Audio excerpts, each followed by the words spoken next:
We'll talk about social impact later, and we'll discover your best practices. I hope you spend good time, coffee, piano, like Lucas. So now you're waiting this time. We are going to discover the finalists of the ELA Awards ceremony in La Cité Internationale in Paris. For you, I call Mirek Rumler and Xavier Derick, please. Mirek Rumler, ELA Vice President, member of CLA Czech Republic, and Xavier Derick, Jury President. Yes, Mike. So, your Mike, Mirek, and my friend Xavier. Bonjour, bienvenue, welcome, it's your turn. My heart is beating about the finalists. Okay, okay, thank you. Listening to you. Thank you. Dear guests, colleagues, logistics professionals, and actually fans of logistics, I hope most of you will not escape to get coffee that Luca was talking about, because we are about to open the part in which the 6 finalist projects, winners of National Logistics Awards, compete in the European Champions League for the prestigious ELA Awards. For this time, first ever, the presentations and the ceremony will be an integral part of existing conference organized by a national member of ELA. Big thank goes to France Supply Chain again by ASLOG for making this event possible.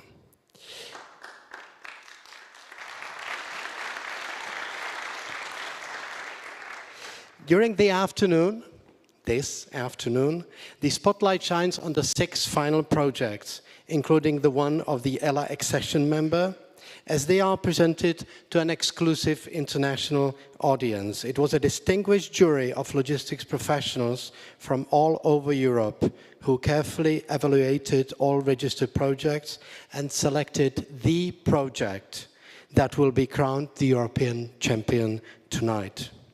You may now make yourself comfortable, sit back, relax, and watch and enjoy presentations of the projects that are going to be presented to you. But please make sure, pay attention especially to the ideas behind these projects and to the people, the teams that made the projects possible.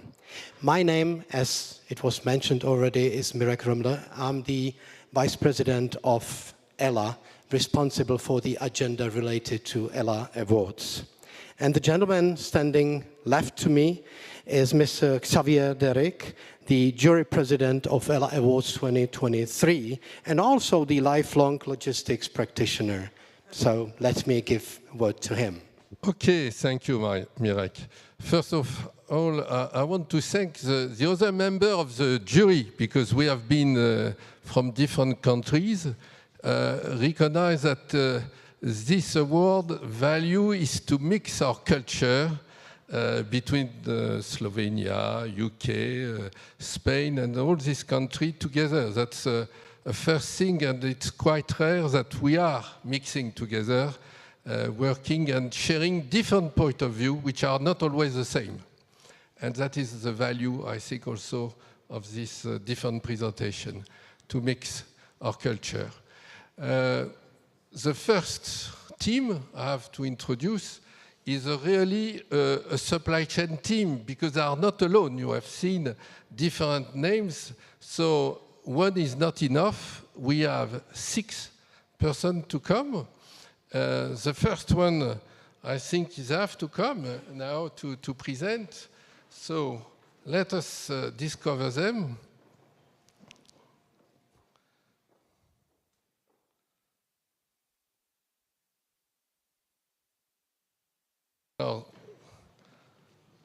Do we have Arnaud Spinelli? Arnaud is a warehouse director. First, all of them, you know, they are coming from Leroy Merlin, a well-famous company in do-it-yourself, and they are they are really in charge of different type of product, very complex. So I think they need to be together. I think their project is mainly on automation, a complex automation of a big size. Alone, they cannot do themselves, so they have all their different partners. So we have Arnaud there, then Stéphane Taillé.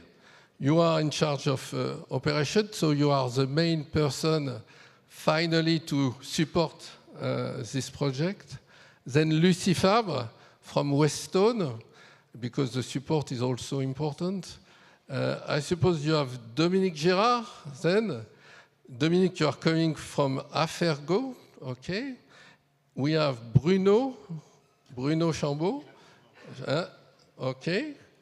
And Patrick Tessier, that's it, from TGW. So why all of you are there? What are the interaction? How the different things has been a success to work together? I think you are a full supply chain together. I let you explain us.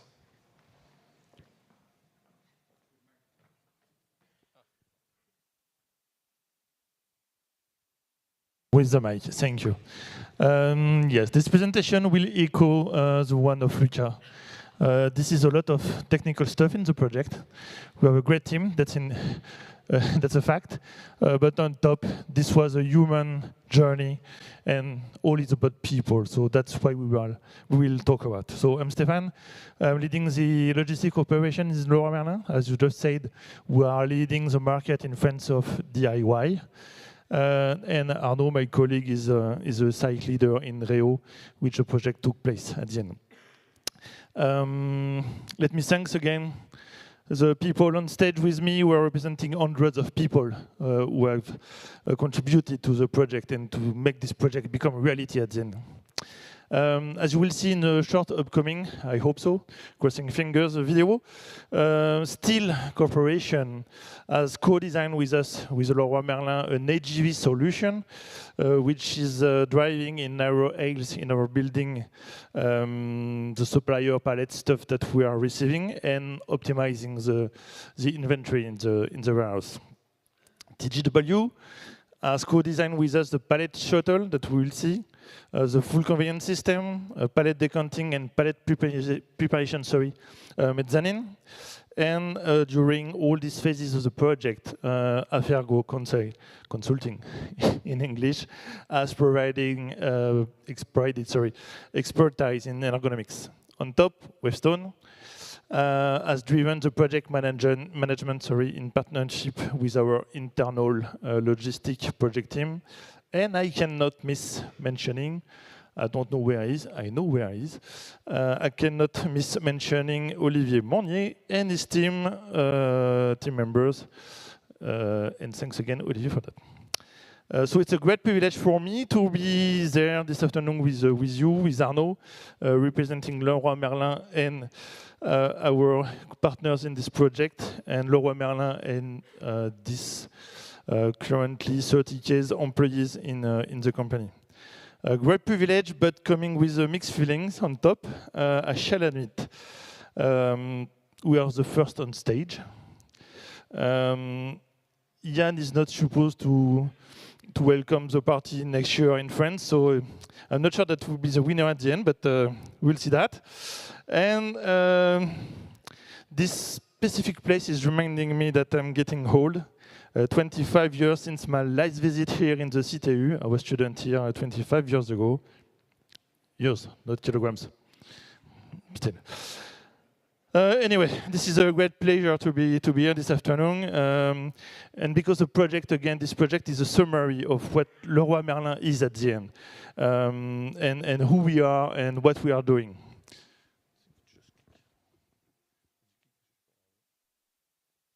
Assistant. We'll push on the button. So, come back. Leroy Merlin, so again, Leroy Merlin is leading in France DIY, and maybe, I hope so, you want to know what the magic recipe is. We, in Leroy Merlin, are doing logistics. But we in Leroy Merlin are not hiring a resume. We are hiring people. We are hiring a person. We in Leroy Merlin, we are not working with logging IDs. We are working with people, with partners. And finally, we in Leroy Merlin, we are not buying useless technology. We are investing for who we care. And guess what? We are caring about our employees first. We are caring about our customers because we do know that at the very beginning, our employees first deserve that we care about them. And that's the key for delivering this outstanding service that we are serving to our customer today. I hope that you have already experienced this level of service, that you are visiting our brick and mortars and digital shops or web store, and if not, please go there, and you won't be deceived. Trust me. So yes, that's who we are. We are caring about employees. We are taking care about employees who are taking care about our customers. That's what the project is about at the end.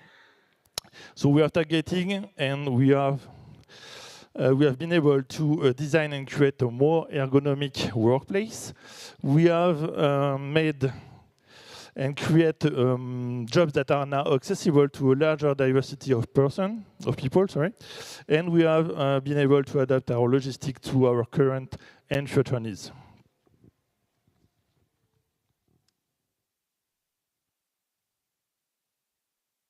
Timekeeper is putting pressure, so 6 minutes left.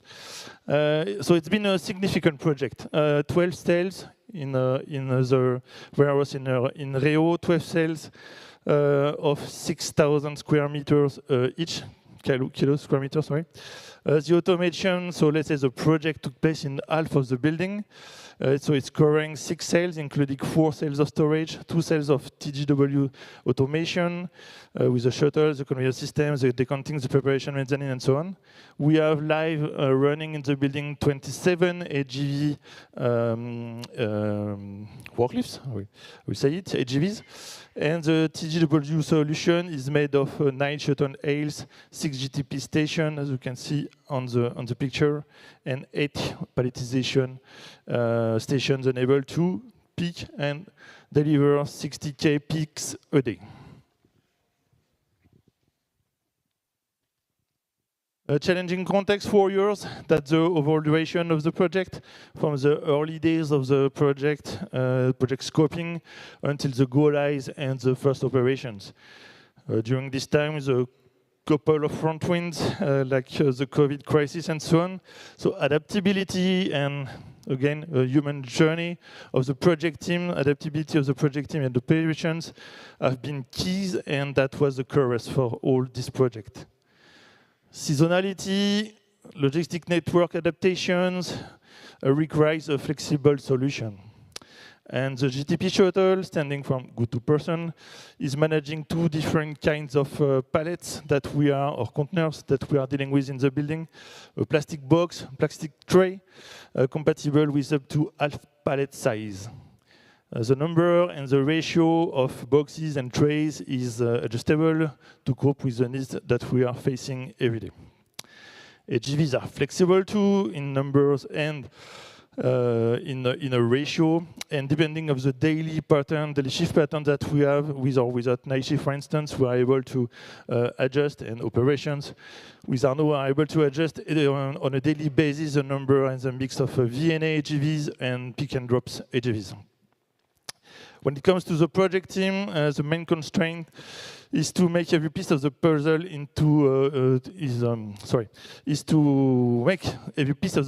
fitting in the current or the existing warehouse that we had. So on top of this complexity, the COVID crisis again has not helped as a major front wind. However, and thanks again the team and Olivier, the launch date of the project has not been postponed.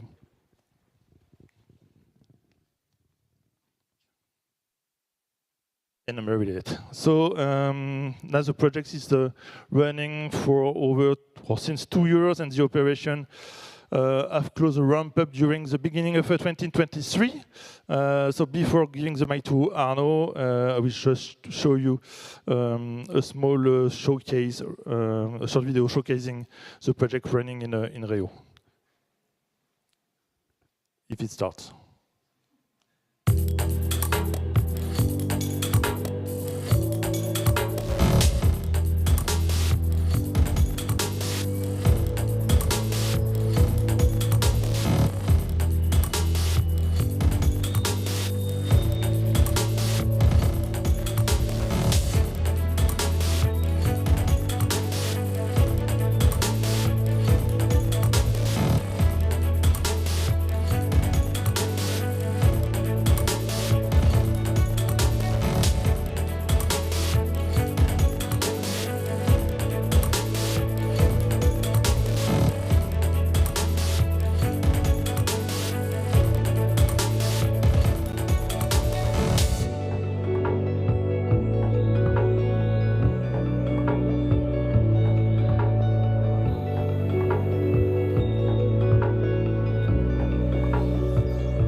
As clock is running, I will make short for the end. Just a few words. As you've seen in the video, our design and processes are technology-based, flexible, but mainly in order to serve our people on the field and to serve our customers with an outstanding experience.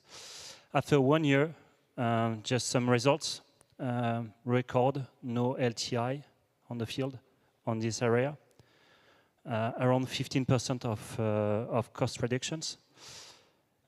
Inventory is above 0.01% today.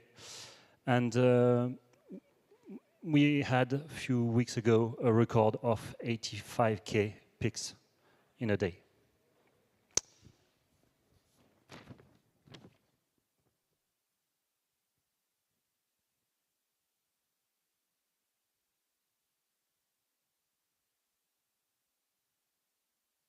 Just a few words. There is no good project without improving the user working conditions. So what is remarkable on this project is the way we worked together. So with Ergo, TGW, and all the people on the field to design the concession of the platform of the technology. So really, it's during the project that we work on ergonomics, not after the project when we discover the issues.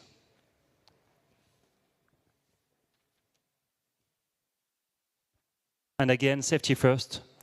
It makes sense when it becomes reality. So no work-related accident during 1 year. On top of that, for my people, we have new activities, new tasks. They can learn new skills. For example, we create new jobs.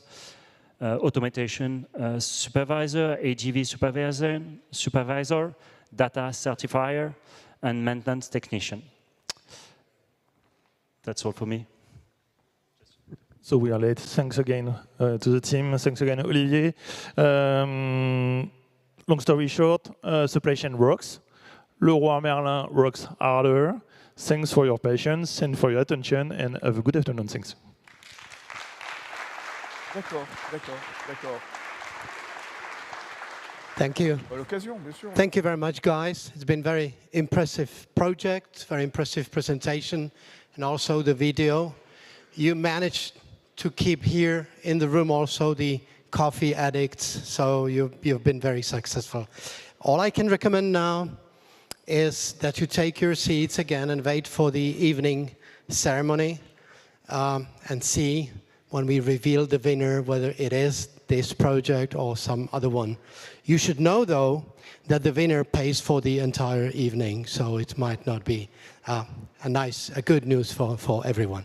So whom do we have next? We have a project by Nafesa and Cargo X, and the title of the project is Optimizing International Trade and Customs Clearance with Blockchain Technology. It's a project that's been nominated by SLA, which stands for Slovenian Logistics Association from Slovenia.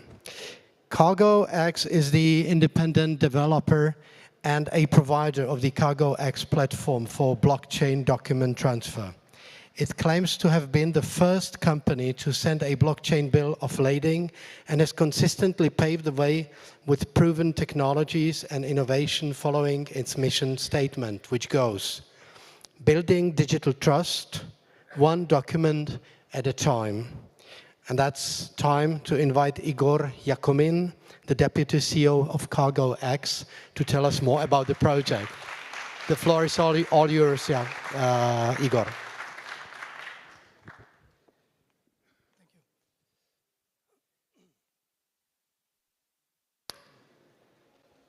Good afternoon, Europe. Bonjour, Paris. I hope that is correct.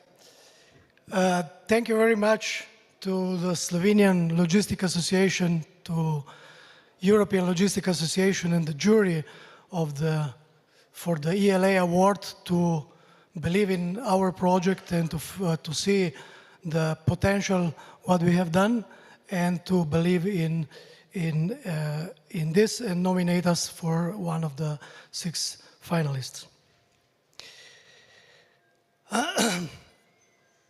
They told me that I have to tell you a story about the company and what we are doing. So I will try really to start from the early beginning and to tell you the story about Cargo X. So the idea started in 2017 when our CEO and founder, Mr. Stefan Koopman, at that time coming from a logistic company, Kinnenagel, and a great fan of cryptocurrency, he came out with the idea how to combine the technology behind the cryptocurrency and logistics. And I remember a day when we met at the gas station. It was the weather like today, and he told me that it's a good idea to combine, to put the bill of lading on a blockchain. And you know what was my reaction? You're crazy. But nevertheless, I followed him with this idea, and we started the story to develop about the bill of lading. Why blockchain? First of all, let me remind you, blockchain is not a cryptocurrency. Blockchain is a technology for transferring value. Cryptocurrency is just a way how blockchain technology reach the financial institutions. So if we were right at that time, we said, okay, bill of lading is a document of title, is a value, okay, let's put it on a blockchain. We started with the development with a team of 14 people. We started with the development of the platform, and the first bill of lading on a blockchain was sent through our platform in May 2018 for a shipment going from Shanghai to Koper, to our port in Slovenia. And that was not a proof of concept. That was just really, we proved to the whole world the technology is the right one to do and to support such thing. In the same year, we were recognized by IRU. All of you know IRU as one of the best projects in the, let's say, era of digitalization, and we won the award of the IRU startup competition. Nevertheless, that we don't have nothing to do with the road, but they were looking about new technologies, new solutions in the whole logistic and supply chain world. Then we started with the development of another thing on our platform, and that was the support of custom procedures in international trade.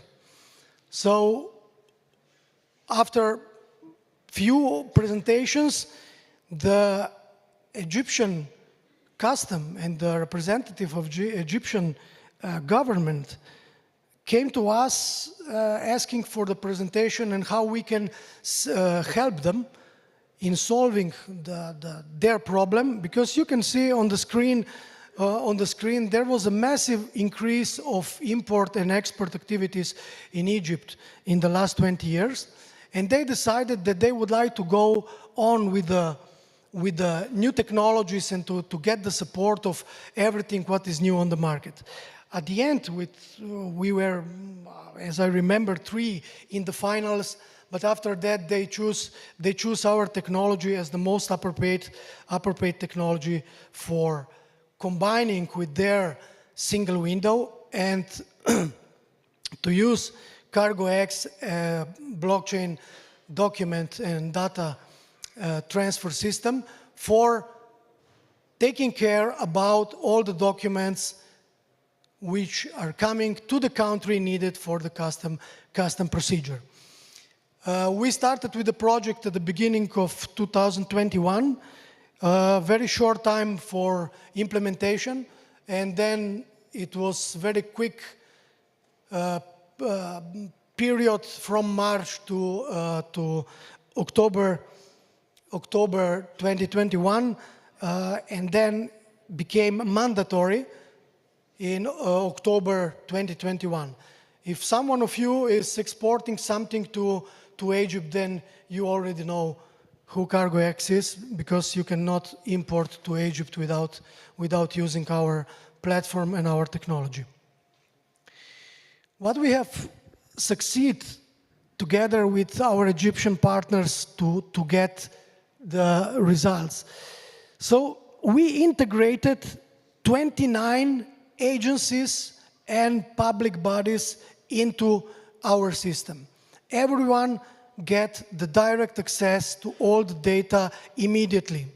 Immediately mean when you are uploading all the documents needed for an import procedure to our system are very soon, in few seconds, available to all 29 agencies. By the way, you have to upload the documents before the departure from the origin, not when you are already, when the cargo is already in Egypt. In Egypt. This is too late. With this procedure, we decrease the number of days, or we increase the throughput through the port. So we decrease the delay, the time from 29 days to 3 to 6 days. The compliance cost, before implementation, there was around $600. Today is a fixed price of 165 altogether. So all the way, everything, what you have to pay, doesn't matter if you are from France, if you are from UK, or if you are from South Africa, is a fixed cost of 165, and that's all the compliance costs. And administrative costs, sorry. And last but not least, we get an immediate result of 13% increase of tax collection in the first year. So you know that there is, I will say, a national sport being a forwarder. You know how to, if there is any forwarder, you know how to decrease the taxes and the custom obligations. But unfortunately, we have helped the custom in Egypt to take off the table this topic and to increase the revenues. Nowadays, we have 117,000 users on our platform, registered on our platform. And from the first day till now, we transferred approximately more than 5.7 million documents altogether. What we are very proud is that, and what we proved that our idea at the beginning was the right one, is that we didn't have any downtime till now, and hope it will stay forever like this. I will not tell you about the awards all around the world, but two things I have to mention which are very important. First of all, it's not an award, but working in the field of bill of ladings and managing the digital world of bill of lading. You cannot do it without certain approvals. We were the first public blockchain bill of lading digital e-bill of lading provider approved by the international group of P&I clubs. I hope that all of you knows what are the P&I clubs, but these are the creme de la creme of the insurance business in the world, and they are taking care about 90% of the underwritings in the international trade all around the world. So that was one very, very important thing, and beside that, you even cannot operate in this world. Nowadays, there are 9 companies in the world approved by P&I clubs. Second thing is that this year we got the award as the best cross-border trade software system issued by the UK chapter of International Chamber of Commerce, confirming that our decision to stepping into the custom and international trade procedures with the digitalization and digital transformation was the right decision. We are collaborating and participating in many bodies around the world, but what we are proud is that we are helping different associations and bodies around the world really to change and to implement the digital transformation and blockchain technology, especially for the further and the future development. We are member of Digital Container Association, Shipping Association, and we are helping to set the world standards for the exchanging of bill of lading. We are helping and we are contributing with the World Economic Forum. We facilitate and we made also the solution for the EBLs, the FIATA EBLs on our platform and so on and so on. We are thinking also about sustainability. A lot of things were said today about sustainability. From one side, we took away with the case in Egypt, we took away 5.7 million documents. So no more harvesting, no more cutting of trees for producing of papers. But from the second, just as an example, 5.7 million documents is equal as a forest of size of 6 Place de la Concorde in Paris. So it's a lot of cutting of trees. But what we are doing, we also step in a program that we would like to turn back, let's say, to the world, to the earth, and as much documents as we are transferring by our platform, we are planting so many trees back. So we are, together with the German partner, we are doing this on a yearly basis, and this is our commitment to sustainability. What next? So in the meantime, after we apply for the ELA award, we signed 2 very important contracts in the custom and international trade. So we signed a contract with Abu Dhabi Custom, and we signed a contract with Uganda Passate. And in the very near future, our solution will be also available for those 2 countries. Uganda especially will be for export, and then export will be the first, as the opposite in Egypt is import is now in place. And of course, I cannot disclose right now, but in next year, if we will see each other, I will be able to tell you which are the next 2 countries in the MEASA area, which are now under discussion and very close to signing a contract. The future, about what we are taking care. The first thing is we are very much involved in interoperability. You know that in the blockchain world, if you would like to operate, there is very important that 2 blockchain systems can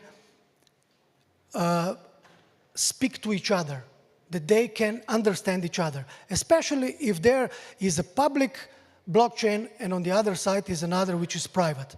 So we are very much involved in this, and as I said, we are very, very much involved also in setting standards in this field.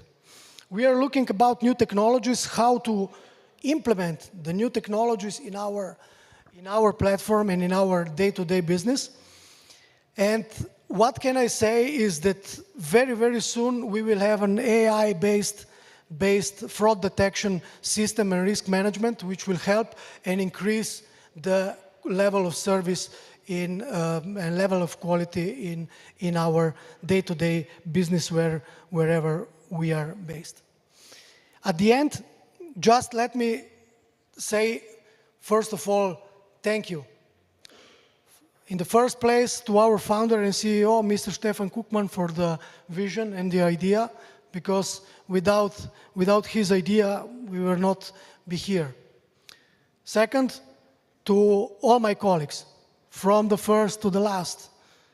Without them, we will not be here. We will not be anywhere. So really, thank you very much to all my colleagues and teammates. And at the end, congratulations and thank you to all finalists, and let's win the best win. Thank you very much.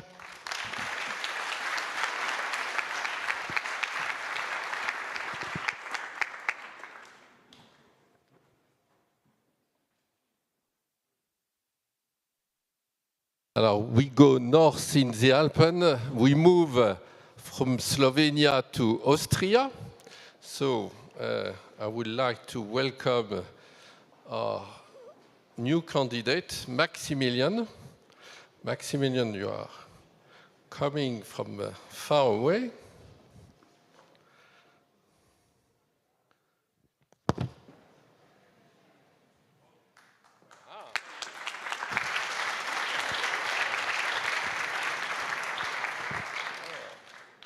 I give you the responsibility of this dangerous tool.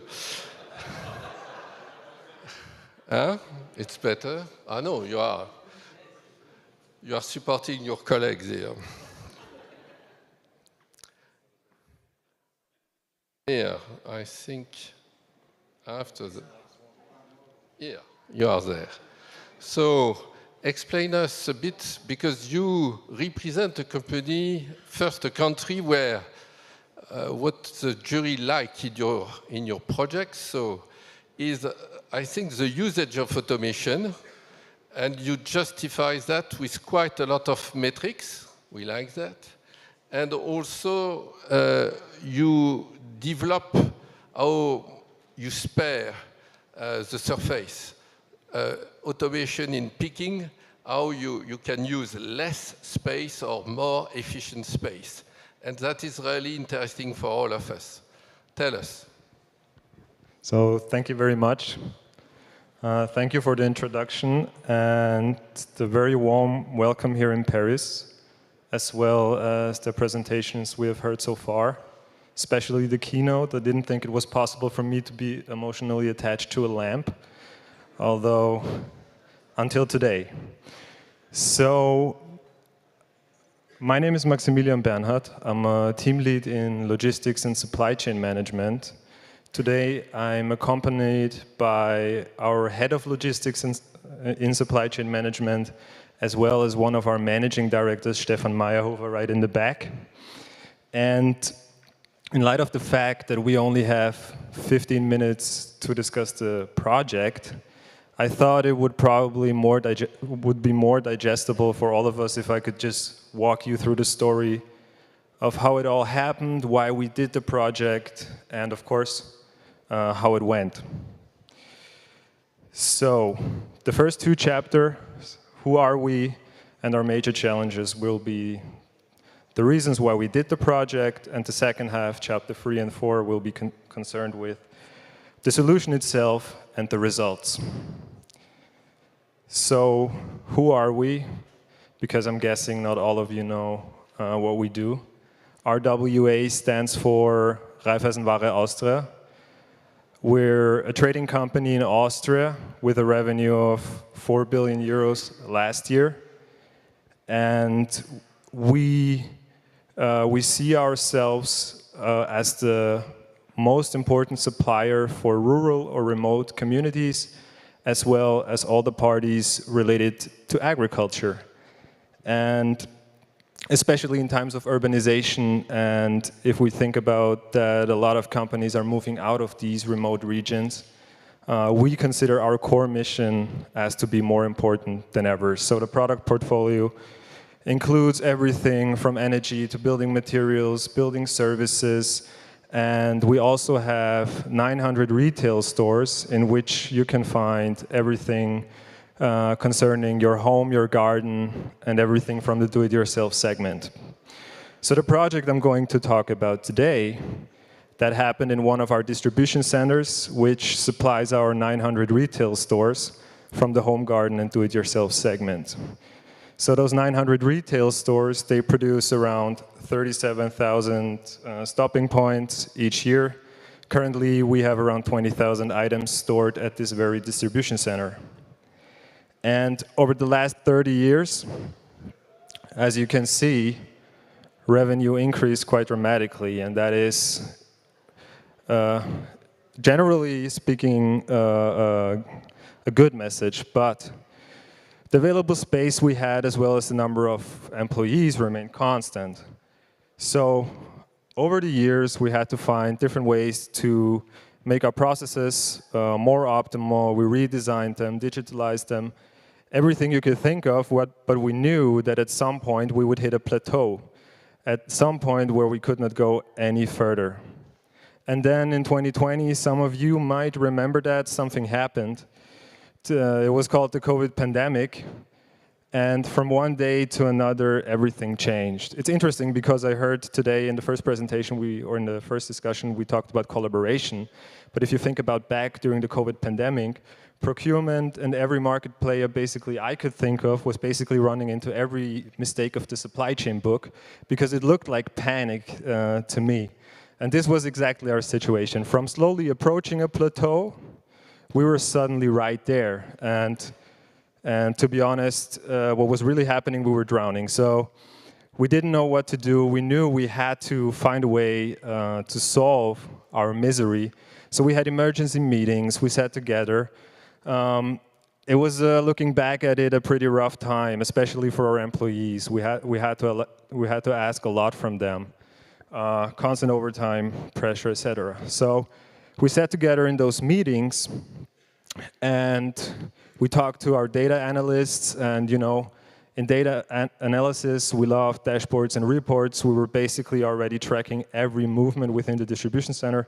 Some of those, I'm not even sure why we tracked them, but I guess it calms us down. So we said, okay, before we solve something, before we solve the situation, we have to find out what are our problems. And after doing even more meetings, we came up with 5 major challenges that were crucial for the ease of our bottlenecks. And those 5 challenges, I'm sure some of you are very familiar with them. So over the years, as revenue grew, the number of items that we stored also grew.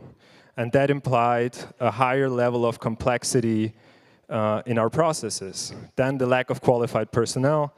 Again, if you think back during the COVID pandemic, every company was super busy.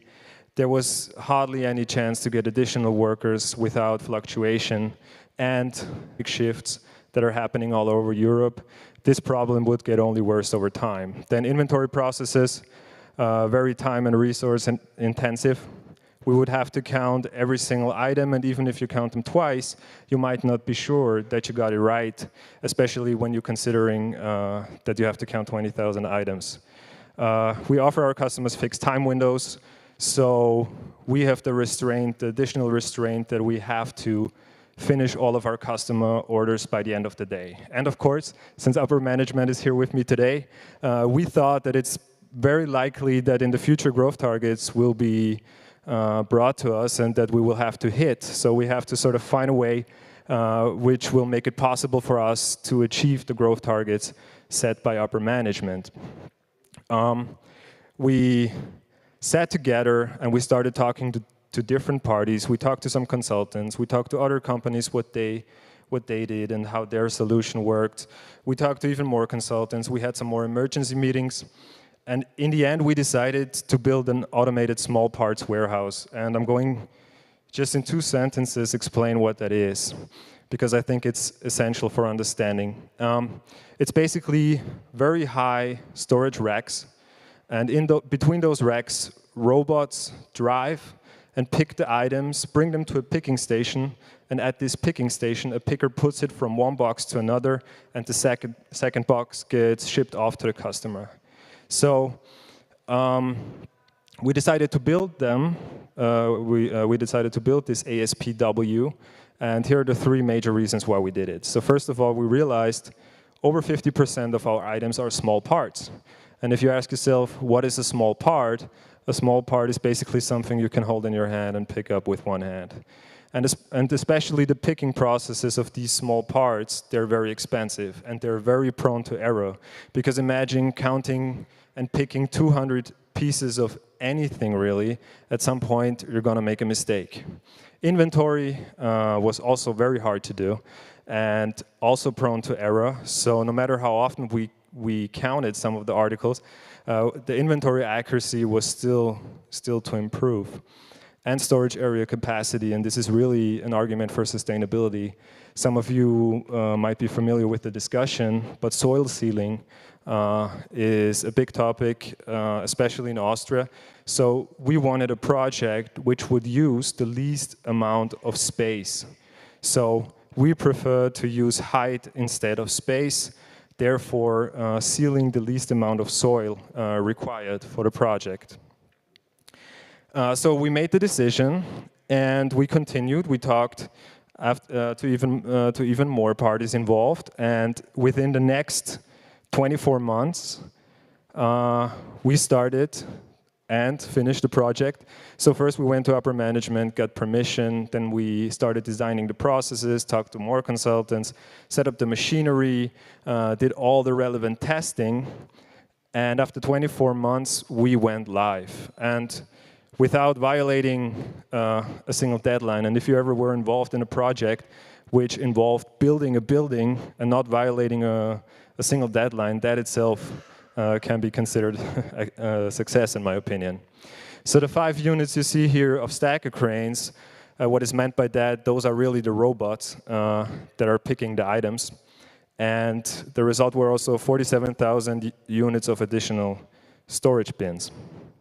So we went live after 24 months, and we were very closely tracking how the system was behaving, how the machinery was doing, especially if you consider the larger items, they were still picked the regular way. So for us, the approach was to see how those two systems really interact, because on one hand, you have the regular pickers, human beings, who are for a system much harder to calculate and anticipate than the behavior of a machinery. So our target was to become 10 to 15% more productive per employee, and the picking error rate, especially for the small parts and for all the parts, should be decreased also. Oh, that's different. Okay, so we went live. We could improve our service. Inventory, just 2 sentences concerning inventory. Since there were almost no mistakes in picking for the small parts, inventory accuracy became extremely high. And that meant there were almost no difference between what the system showed you and what was actually in those boxes. And since that was the case, we could make use of statistical methods. And that means, and I'm sure some of you already know this concept, you don't have to do inventory for all the parts, just a small subset of parts, and the rest is extrapolated. And that is even more and more accepted by auditors. So that is a huge time-saving factor for us in our everyday business. And the last point, we designed the project in a way that we could, in theory, build 2 additional robots, so there's some level of scalability as well. So I want to now close the loop to the major challenges I presented you in the beginning, and I'm going to finish with my final statement, and I hope it wasn't too boring. So the most expensive picks were, after the go live, now automated. So there were almost no errors left, as well as the automation of the process. We needed less personnel, and that is probably a very important factor, because realizing how hard it is to get or to recruit new workers nowadays, especially for working in picking, we could use the employees we had to focus on different tasks, especially concerning quality assurance and the like. And also the pickers who worked at the new ASPW, we could offer them additional education, improving the qualification profile for all of our employees, since a completely different skill set was required. As I mentioned before, we could finally make use of statistical methods, meaning that inventory processes became a lot more efficient. We could pre-pick some of the customer order, especially to straighten out unexpected peaks in demand. And the thing, we could add 2 more robots if we wanted to, meaning there was some level of scalability as well. And I see I got 2 minutes left. And I want to close with a final argument, because during the process of establishing this new project, we talked to a lot of different companies, and projects like this, a lot of companies have done it.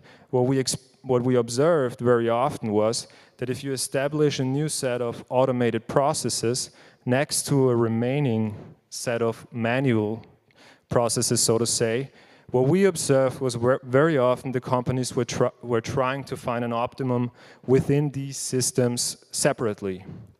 And that's a non-holistic approach, and that is the reason why some companies we talked to, they did not achieve the KPIs you wanted, because our approach was, before we went live in the designing phase of the processes, finding all the restrictions of the new system and finding an algorithm and the mathematical models with all its restrictions that optimally coordinates the new set of automated processes as well as the remaining set of manual processes. And this was what really made this project a success. I told you that our target was to become 10 to 15% more productive. In the end, we ended up at a little over 25%. And I have a small chart to illustrate that. If you consider that the customer orders, a lot of them are released at the same time, then the system has to coordinate which part of the customer order is picked out of the regular racks, which is automatically picked. And all of you who work or work with distribution centers know that at any point in time, the chart probably doesn't look like this, but more like this. So it's really about the coordination, communication, and governing of those two process maps next to each other. Thank you very much for your attention.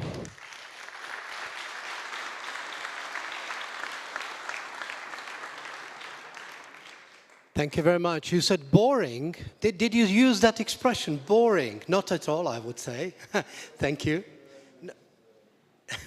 Thank you very much. Another impressive project, another impressive presentation. And what I liked the most, actually, was the enormous growth. So I'm very confident we will have a nice sponsor of tonight party. These companies are exactly the ones that we need here. Anyway, we are getting to the middle. Well, we are now in the middle of the show, of the presentations. We've been through three, and there are other three awaiting us, and I'm sure we are doing really well. So let's see what's in the pipeline. The fourth project in the row has been submitted by SEAT, and if you can't, just like me, get emotional about the old lamp, I'm sure you can get emotional about SEAT, about Cupra, about the cars that we are all driving. We've loved them over time, I'm sure. So the title of the project is Supply Chain Control Tower. It's been nominated by CEL Spain, the Logistics Organization Association of Spain. And SEAT Control Tower is a digitization initiative, an all-in-one platform which is focused on the end-to-end digitization of the entire supply chain. And the quote goes, "Our aim is to include all available data along the supply chain and share it with our suppliers to open new collaboration opportunities based on a single source of truth and a unique visibility of each and every process. We believe that this also is a big leverage for people transformation into the new digital era." That's what says the cross-functional team based in the logistics department, but also with the strong support of sales, IT, purchasing, and production. Hence, each person involved in the project is basically considered also part of the team. We don't have the entire team here, I believe, but whom we have is Alexandra Lerma-Martin, Customer-Driven Supply Chain Manager in SEAT SR, responsible for the supply chain digitization and the design of the customer order process for new models. I would like to welcome you here. I hope you done. I hope your position is not entirely written on your business card. It would be the biggest business visit card I would have seen. So the floor is all yours. Thank you. Thank you for the nice presentation, the nice words. So yes, I am Alex Lerma, the Customer-Driven Supply Chain Manager. And one of our project of digitalization is the control tower. So this is why we are here, because we were the THEL winner of last year. This is also a member of the ELA. So to start with, okay.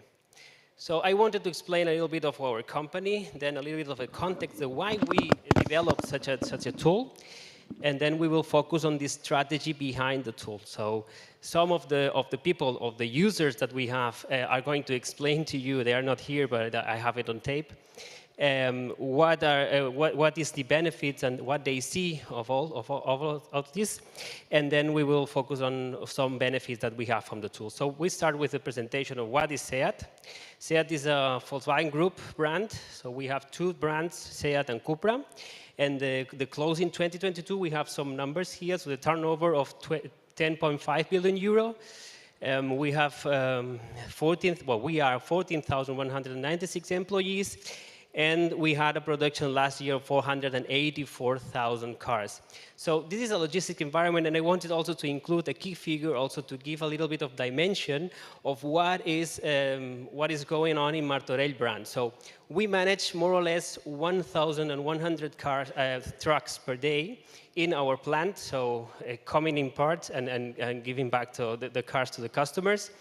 And now I'm going to give the context of what we do. So we started in the past for designing fast delivery concepts because we needed in 2018. And from there, we are now delivering also these concepts to the new cars, for example, Tabascan or Raval.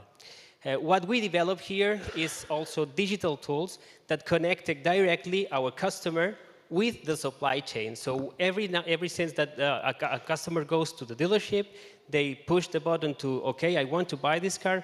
We connect all the systems and check one specific part that is very important for the car, the cable harness, and then we gave back the response to say, yes, you have the car, and as is the fast delivery service, you will have it in 21 days. So we see all the benefits that we had connecting the customer to the supply chain. So for this, we needed also a reliable supply chain. And for this, we developed, after a snowfall in Barcelona that was a chaos and traffic jam, so we saw that we had the necessity of having digitalization in every part of our supply chain. So for this, and take into account that we are a cross-functional team, so we developed a tool, a digital tool for every single part of the supply chain. So our team, as I said, is focused on the team lead is in the logistics side and then the production side, and we have the support and also people in the team from systems, from sales, and for purchasing to give also the whole vision of the supply chain. So, as I said, we saw all the benefits that we had connecting the customer to the supply chain, but not only vertical. So we wanted to give all the information, as I said, and we researched in the market which digital tools there were, and they were only focused at that time, so 2018, only in the inbound part. But we wanted to make the whole supply chain. So we wanted from the beginning to start from the supplier, so when we receive the order, to communicate with the suppliers until the customer. And we have like these 8 points to tackle, so more or less collaboration, resilience and efficiency, end-to-end visibility, and the people's transformation. So to start with a single source of truth, we saw that for the suppliers, we have a mess in the information, and we wanted to collaborate with them. Collaboration meant that we needed to receive more information from them, so as is the stocks, and we give back also our stocks. So give this transparency so we can work on synergies as we have done with the suppliers that we have integrated. For the resilience part or the efficiency part, so we had an amount of information and we were not adapting very well to disruption. So with this information, we are adapting very well. So we know what is going to happen, but we cannot avoid the disruption, but we can adapt ourselves better. And for the efficiency part also, we have assisted decisions, we have automatic tasks that we have done with the digitalization, so we have found efficiencies on that. For the part of the end-to-end visibility, we start with the suppliers. So we receive an order, we track the order, we start with the suppliers, we make the inbound process, the in-house process, the outbound process, and we also have people from commercial that is using the tool to see from upstream to downstream, which are the synergies that we have in the whole visibility of the process. And in the end, the transformation of all users to be future ready. So nowadays, we have to transform our people to work with data, to be used to work with with kind of tools and to take the most of the data that they have. They have now tools, they have now mobile phones, they have everything, but they don't know how to change from Excel to a bigger database. So, and we also, working with them, realized that we cannot develop such different tools for the whole supply chain. So we are doing it in one single platform so they can consult everything that they want in one platform. So for this, we developed this strategy. From the bottom up, we see the suppliers integration of the suppliers data. So we want to make it multi-tier. And we have to also to manage this risk for the risk management. All this data is thrown to the next layer. This is the database, where we have seen that we are not a native data-driven company. So we have to extract from every legacy system all the data that we had. It was not maintained, so the master data has to be reviewed. We have to focus on the quality of this data, and we have to structure this data to give independency to the business areas. And they can, as I said before, this transformation should come from them and see that all the data is structured, so they made themselves the reporting or the monitoring or designing the earlier layers. We have this digital transformation often that this is smoothing this transformation also for the users. Oh, sorry. And then we have the advanced functionalities. This is also part of transformation. The use cases that we find are coming from the business area. We cannot design as a central department all the advanced functionalities, so they come to us and see that they need, for example, predictions, they need simulations, and they need such advanced functionalities based on AI maybe. And then we need to implement. And all these advanced functionalities are a piece of a puzzle that comes to the next layer, so for our future vision of the digital twin of our supply chain. All this framework is our control tower. This supply chain control tower is everything that I have explained here in the digital supply chain tools and the supplier strategy. What gives us this tool is the reliability to go to the customer and in all the customer journey that the supply chain affects, so from the exploring phase, so the testing phase, so make a car the most resemble to what they are expecting to buy. The buying experience, also giving flexibility, communicating and transparency, and the waiting experience. Also, so give this reliability to give information, to share the transparency that we are coming out with this digital tool, and also for the future cars, not only as a pilot but for the series. So now I wanted to show you a video of all the parts of the supply chain that are using this tool. From purchasing, we had the supplier gestamp. We have our inbound, our in-house, our outbound. We have a carrier also in the video who is transporting the cars. We have the sales department, and we have the systems department who is explaining that it's one single platform for every user. So, video on.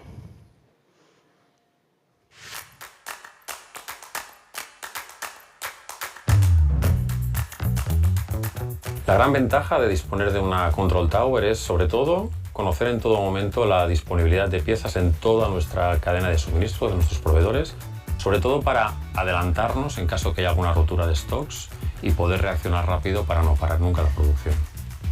Gracias a la colaboración entre las compañías, somos capaces de compartir la información online entre SEAT y Gestamp, ganando en el control y visibilidad de las operaciones.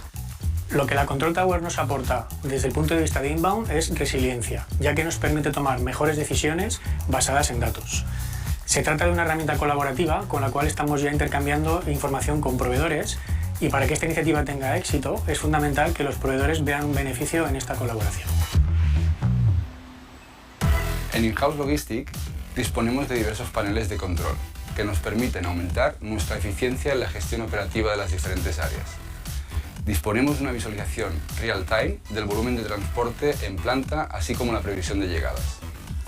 Ello nos permite priorizar en función de las necesidades reales de producción y dimensionarlos adecuadamente en la zona de trasvase. Con la Control Tower tenemos visibilidad de toda la supply chain. Esto nos permite gestionar mejor las capacidades de transporte cuando hay oscilaciones de la producción.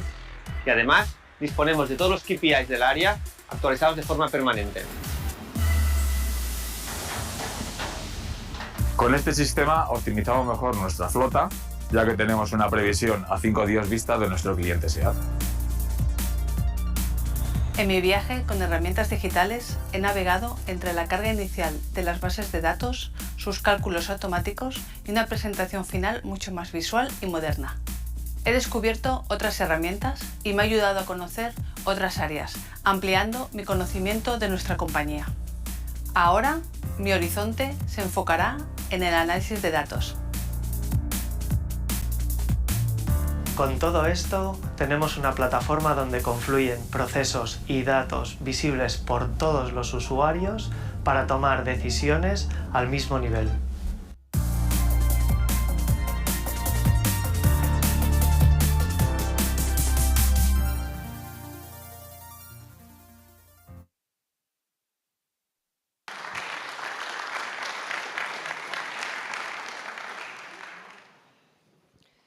So, as a summary, we have the collaboration part with 250 plants already integrated, and it's going to be bigger because we are also joining the Catena X initiative.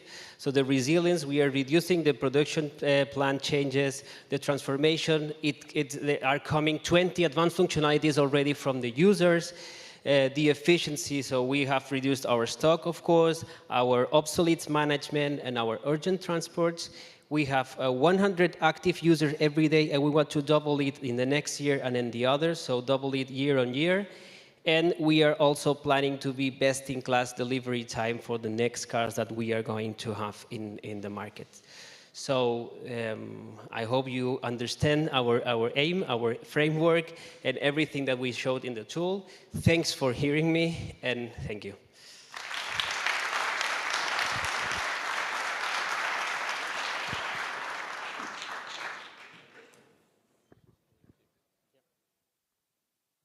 Thank you. Now we go back in the Alpen. I will welcome Gregory Hiltz. You are a founder and the CIO. I give you this tool. You have 7 Sense, and especially your robot. What like the jury? You have been nominated by the Switzerland organization of GS1 as a candidate and the winner for today. And what is important is that you review the usage of the AGV, because most of us, we know the AGV, but sometimes it's very poor. It's to bring from one point to another one, and it's not so marvelous. So I think you are representative yourself of a young team. You are alone today, but I think the average age is under 30, and you could explain.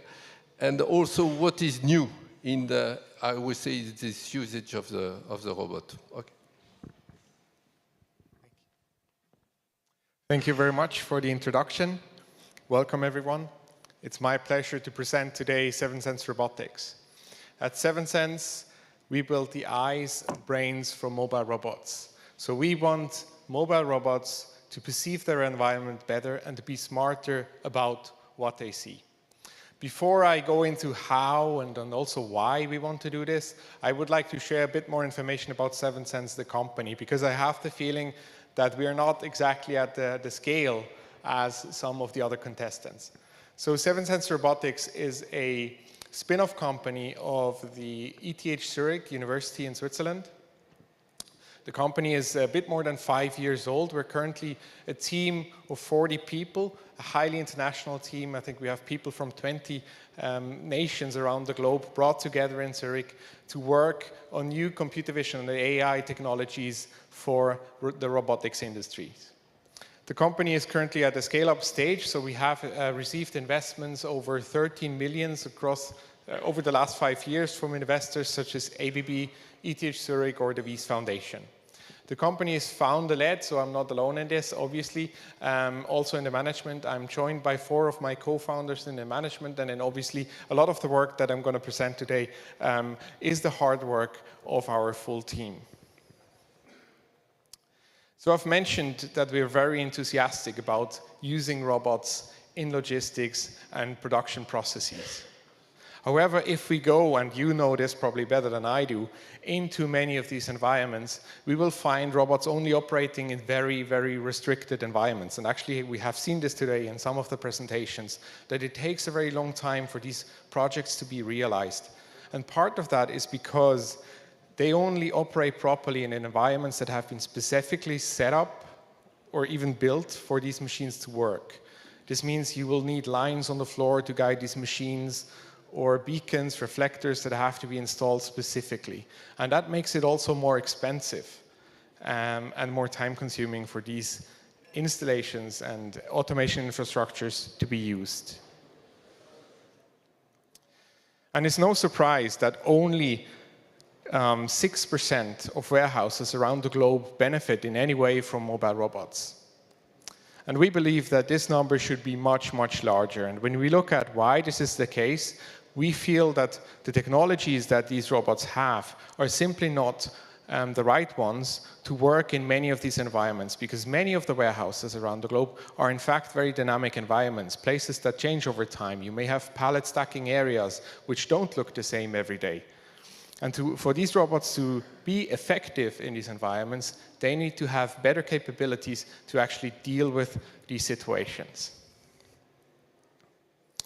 And I'm not the only one saying this, so here I want to show you a quick graph quickly that DHL has published recently, and it compares different types of navigation technologies that these machines use.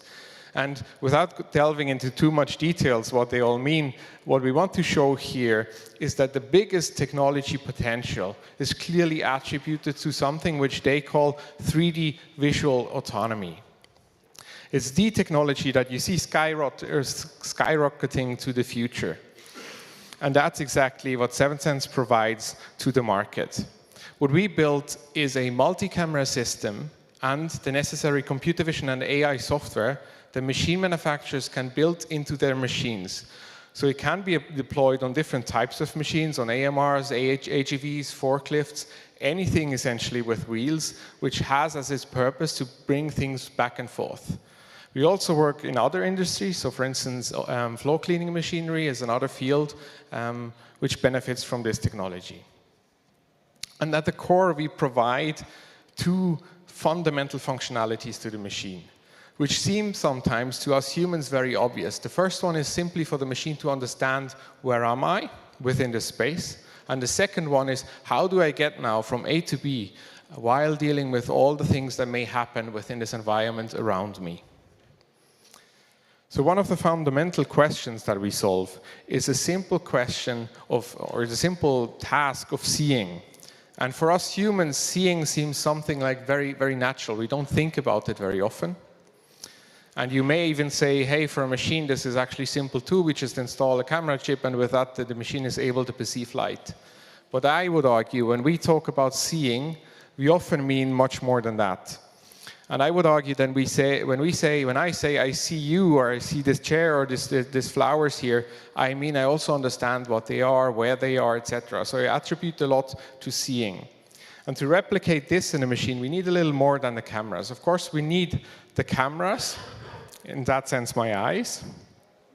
But I also use other sensing capabilities that I have when I move within a certain space. So for instance, I use my inner ear to perceive my motion. And then obviously on top of that, I have an AI network, so to speak, the original one, that is able to process all of this information in real time and give me a good sense of how to process the data that I perceive. And that's exactly what we built for mobile robots. So we combine this kind of information for the machine such that it is able to process this in real time on the machine itself. So let me walk you through this data process. So here you have one of these machines in one of such warehouses, which will change in appearance over time. When the products change within the racks, the appearance will change. And it perceives this environment within this stream of images that you can see on the right here. And what their algorithm does, it extracts interest points from these images that are somehow interesting to the algorithm, chooses those by itself. And with that, it can also start to estimate where these points are in space. So what is happening as the machine travels through the environment, it builds up automatically a three-dimensional twin of this environment. And at the end, we'll have a fully metric map of this environment, which can be used by the machine after that to localize itself within this map. We can do this without any additional installation within the environment. So we don't need to change anything within the space. We can simply let the machine understand how this environment looks like and achieve a full three-dimensional representation of this environment. Within this, purely based on the cameras, the machine can now localize itself down to a few millimeters in accuracy. You may say things will change, or the lighting conditions could be different, and things may appear different to the camera. But here, that's where the AI comes into play. These algorithms start to be very, very robust to changes. So here I have a set of 4 examples, and I would argue that to the human eye, it starts to be difficult to understand if these places are in fact the same. But as you can see, indicated by the green lights, the algorithm is very certain that these places are in fact the same by matching certain characteristic points within these images. And by that, assigning not only the fact that they are the same, but also how the relative point of perception has changed.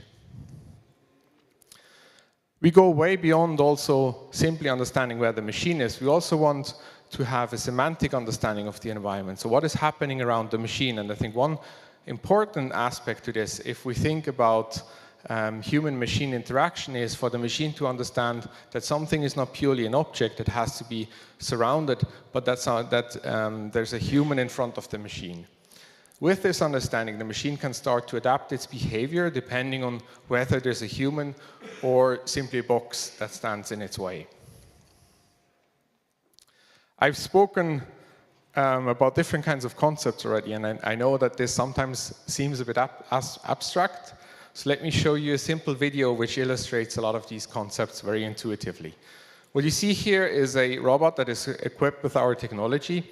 It's normally a cleaning robot, but today its job is to just simply patrol 3 points. And what you will see is, as my colleagues try to make the machine's life as hard as possible, is that the machine simply can continue with its job. And I think many of you know that with existing technology in the industry today, this machine would have come to a standstill, and it would have required a human operator to either remove the boxes or to reconfigure it.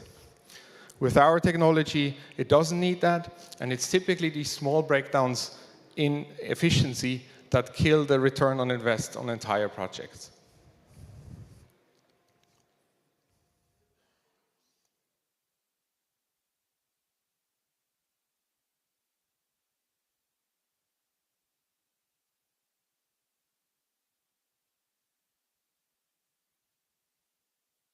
I'm waiting for control here.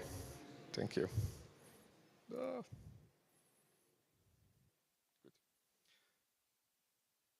Good, so maybe to come from this playful video back to the actual benefits for machine users. One thing that we've already spoken about is very, very fast and easy commissioning. You can basically bring such machines into environments which are already up and running. We have had installations where you don't actually need to stop operations. Because, for instance, the recording of a map of an environment can simply be done by running a machine through such an environment. We have the highest precision in the field, so particularly for operations such as docking or charging, this is highly relevant, so we can go down in accuracy to a level of millimeters. It's completely infrastructure-free, so you don't need to install anything in the existing environment. Everything that you need sits on the machine and is ready to go. We excel at dynamic environments, so this means not only environments in which other things are moving around, but also environments which change over time. So all changes that happen within an environment can be fed back into this digital twin so that all machines within the same environment always have the most up-to-date representation of the environment within which they operate. Here's two examples of customers that have used this technology to build mobile robots. They come from different fields. One is in cleaning, where Bedrock, a Swiss manufacturer of cleaning machines that has built machines for 60 years, has, with our kit, for the first time been able to transform one of their completely manual machines into a autonomous floor cleaning machine. The second one, and probably more well-known Swiss company here, is ABB. And with their vehicles, they're building a new set of vehicles that can be used much more flexible and much more dynamic in new kinds of environments. What do I mean if I say these new kinds of environments? And here I have a second video with which I would like to illustrate this. Please play the video. So here we see a video from an evaluation at a site of Michelin. What is special about Michelin is not that they do tires, but I think how their warehouses look like. So you can see these stacks of tires, which have a high self-similarity. And also, you can imagine that these stacks of tires that will change over time. So it has been inherently difficult to install automation in such kind of environments. And with this new visual technology, these challenges can be tackled. So in that sense, we can expand the areas in where we can use robots and where we can use automation to a broader set and benefit from the increase in efficiency. The technology allows for the cameras to register these stacks of tires, and then every time a machine runs through this environment, this representation is updated. So the collective set of machines that operate in this warehouse always know exactly what the environment looks like and can use this information to represent, to localize themselves and to have an understanding of what they're doing. So before I close, I would like to re-emphasize that despite being a small company, we're happy to finance the dinner tonight. No. But what we're happy about is to bring this event to Switzerland, and with that small note to the jury, 7 cents for the win. Thank you very much.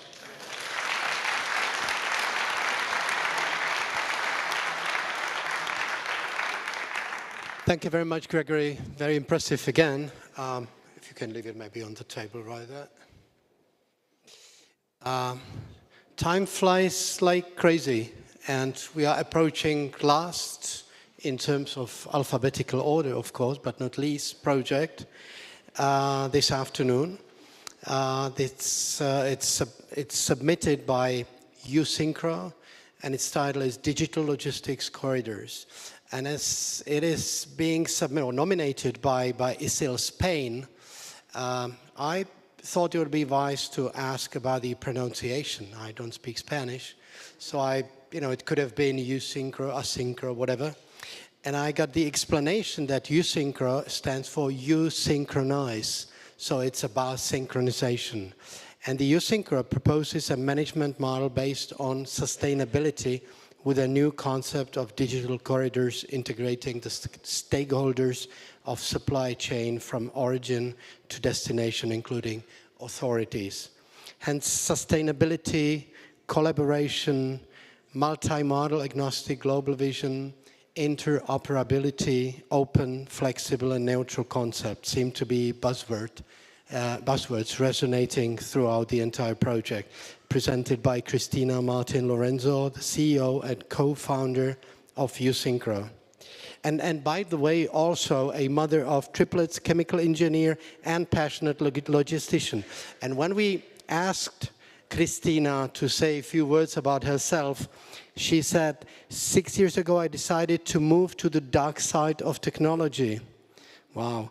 Developing a collaborative global platform that using blockchain and artificial intelligence synchronizes all those involved in the supply chain, streamlining and securing the transfer of data and documentation in between stakeholders. Well, here she is, Christina. Let's give her a hand, ladies and gentlemen. Welcome.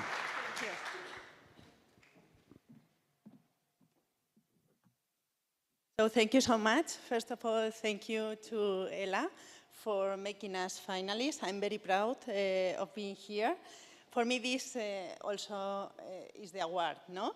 To can talk about our project to all of you. And I want you to highlight that for me, the real award is that you all can think how digital corridors can help you in your companies, no? And in your real life. So I'm also proud to be the female speaker of the finalist companies. So hope you enjoy. Well, the main problems that we have in supply chain is that we are many stakeholders, not only in the private part, like for example, importers, exporters, freight forwarders, warehouse, different ways of transport, but also the public side, like customs authorities, sanitary authorities, and all those stakeholders, each one has its own system, but they are all disconnected. So it's a nightmare process, no? So as he said very well, I have suffered the pain firsthand for 20 years. I have been working in logistics many years. So I decided to go to the dark side of technology in order to help this process, no? And to solve it. So this process is a nightmare. United Nations estimate that the 20% of the transport cost is due to this inefficient process. And also, we share tons of emails with very high, let's say, data inside. In logistics, we know which is our suppliers, which are the price of the things, which are our customers, which routes we use for moving goods. And this is a very sensible information that we are sharing by email. And we need to realize about that, no? So, well, sometimes we are too busy because people said, okay, there are technology, please stop doing things like that. But at the end, we do not have time to think about that, no? So perhaps with this video, in 60 seconds, I can give you some keys. So please, if you can put the video. Digital Logistics Corridors by EU Synchro. Usual global trade challenges are inefficient processes, high operational costs, frustrating delays, limited control, insecurity, and uncertainty. All of them can be overcome through EU Synchro, a digital collaborative logistics ecosystem for greater agility and transparency involving all stakeholders. Eliminate errors for lack of documentation, get efficiency and sustainability in cargo management with the presence of relevant authorities. In a secure and trustworthy framework, an open and multimodal solution responding effectively to the ever-evolving needs of global trade thanks to disruptive technologies such as blockchain and artificial intelligence. EU Synchro, where you synchronize global trade. Well, as you know, digital corridors, as the video says, well, interconnect and synchronize all the stakeholders, but not only the private side, but also the public ones, no? Like authorities and so on. So when we decided to build a platform, we think about the 6 principles that are a must. For example, the platform must to be global. We need platforms that are available in any part of the world. Because if not, supply chain is from one country to another, and we need to use different platforms, no? And this is also a nightmare, no? So first of all, we are global. Second, we are collaborative, because in our vision, there will be many platforms around the world doing different things. And what we need to be is interoperable with all of them in order to add value to our customers. Some of the finalists, for example, is CargoX, that is another platform for Egypt, for example, and we need to be interoperable. Also, we need to be multimodal, just because a plane do not give you the goods to your warehouse, and the ship do not arrive to the final destination. No? So we need a multimodal platform, and also a neutral one. We do not force nobody to use a forwarder or to use a shipping line or whatever. Each one can decide which stakeholder to use. No? And some of our customers that are using the platform reduce the 60% of time spent for this coordination and reduce the 80% of paper. Which technologies are we using? We are using blockchain, and also we are using artificial intelligence. But not because blockchain is trendy now and is cool, it's just because blockchain gives traceability, security, and immutability to data and documents. And we use also artificial intelligence to automate different processes. But I want to show you parts of the digital corridors. For example, with artificial intelligence inside the e-commerce corridors, we suggest HS code for our customers. You know, e-commerce are tons of packages each day, no?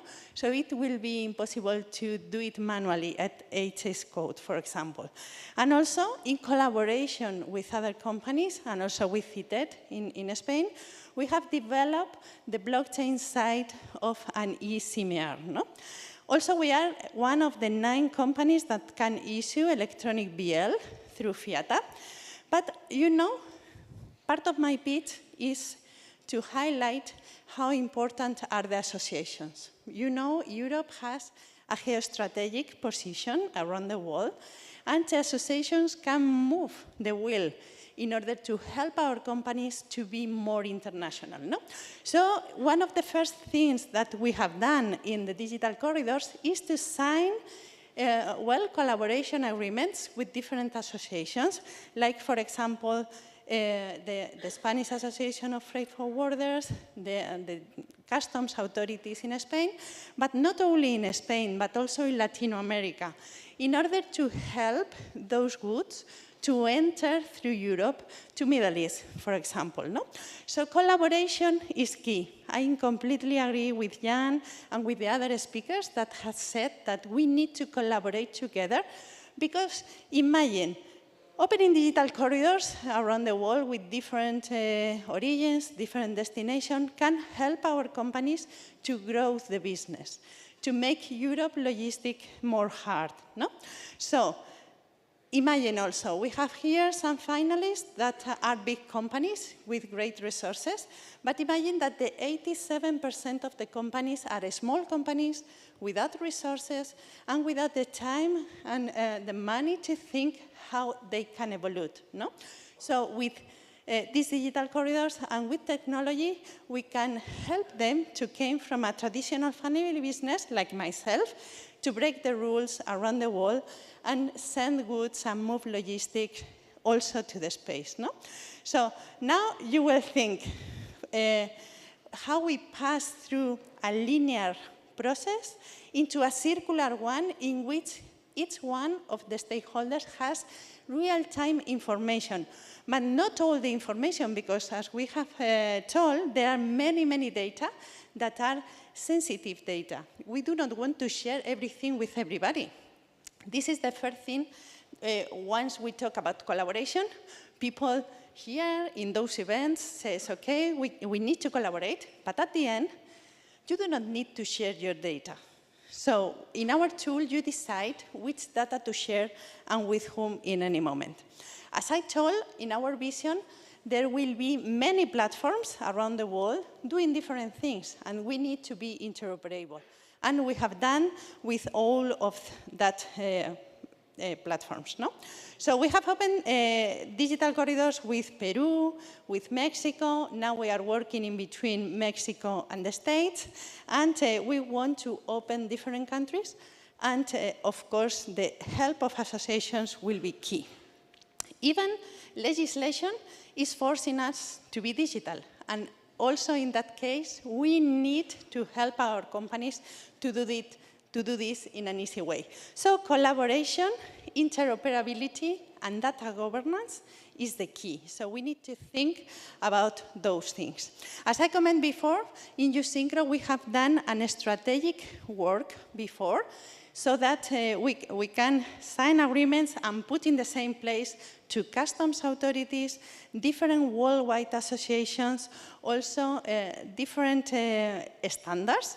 We are part of the cluster of blockchain in Comunidad de Madrid. And also we have signed agreements worldwide in order to push these digital corridors that, first, coordinate stakeholders. Second, centralize in real time all the data and all the communication. Third, give visibility and traceability of data and document. Give security through blockchain. Give also real-time tracking for all our goods. Reduce operation cost, just because we need to have one thing clear. One company is not going to use technology because it's trendy. They are going to use technology just because they save cost, or they efficient process, or they open new business. If not, if they are not going to obtain some benefits in the P&L, they are not going to change anything, no? So we need to keep this in mind. And also give agility and efficiency, and also in the top of our mind, the sustainability things. This is a real example. This is the digital corridor in between Lima and Madrid for asparagus and mango. Not only it were connected the freight forwarder, the airline, the customs in origin, the destination customs and sanitary authorities, but also the consignee was in. And we follow IATA standards for one record. This is also after the earthquake in Turkey. We were able to open only in one day the digital humanitarian corridor in between Madrid and Turkey. And also in between Mexico and Spain with pharma products, also controlling temperature and humidity. And of course, as everybody has said here in those pitches, ESG are key. We are very committed with sustainability. We are very committed with including women in tech and other people that are do not have the resources to use it. And also the governance. The data governance is key. Data is the new gold, no? So thank you to this project. We have had several awards, but I want to thank you to Ella for this opportunity. And also sometimes I'm the face of Usynchro, but I'm not alone. We have a huge team behind that gives thank you to you. So thank you so much. I'm happy to see you.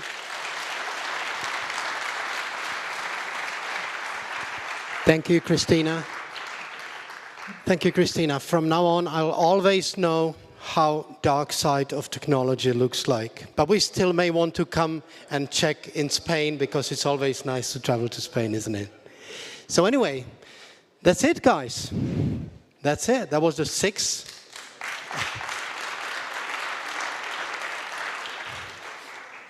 That's not a hand to me. That's to the projects, of course. You've seen them all. They've been all very interesting, very impressive. The teams undoubtedly did a great job. And I'm sure you regret now it's not your turn to judge, to evaluate them, because I'm sure you have your favorites among the projects, at least one, and that would be enough. No, that's not going to happen. Now you got to digest all the information that you've gained here. And this is why we will have a little break. It's not much of a break, but a little break for coffee and maybe something little to eat. And then we come back at 6 o'clock. Or is that something you wanted to comment before we go to the break? Sure, Mirek, okay, yes. Okay. We'll see at 6, and we'll discover the winner at about 7:20. Yes, the jury's verdict is very expected. Thank you, Mirek. Thank you very much. See you. Yes, Thank you it's time for a break, to have a coffee, to drink what you want, and see you there at 6 p.m. I trust you. See you.